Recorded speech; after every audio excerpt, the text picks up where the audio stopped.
nó tha cái tờ xá nó tha kế nó cái này nó toàn ngu tắc đấy, toàn ngu tắc là sao nữa? Đi dân tinh tạch à, đi dân tinh tạch hai nó sao rồi? Ta mình mua phu mình trọng.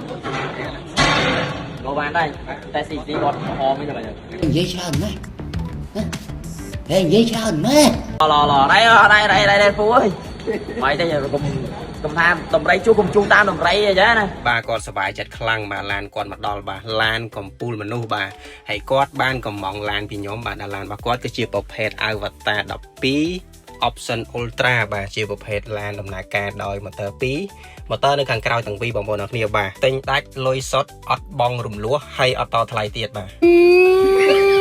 tao cái đằng ó ហើយអរគុណគាត់ច្រើនបាទដែលគាត់បានទុកចិត្តមកលើការ៉ាបិនចូលអូតូរបស់ខ្ញុំបាទសម្រាប់ប្រភេទ Avatar គឺមាន option ច្រើនបងប្អូនអរគ្នាបងប្អូនសម្លឹងឃើញថាកញ្ចក់ digital camera ហ្នឹងគឺជា option ថែមបាទកញ្ចក់កាមេរ៉ាហ្នឹងគឺថែម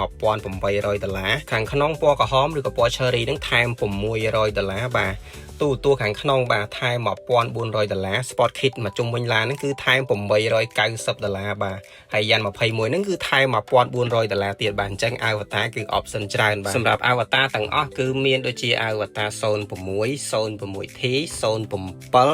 11ហើយនិង12បាទហើយខែក្រោយនេះគឺចេញ version ថ្មីទៀតហើយបងប្អូនអរគ្នាបាទគឺ Avatar 07L អញ្ចឹងបើសិនជាបងប្អូនមានចំណាប់អារម្មណ៍ចង់បានរថយន្តបាទតម្លៃសមរម្យបាទបងប្អូនអាចធ្វើការកម្មង់ជាមួយនឹងខាងខ្ញុំបាន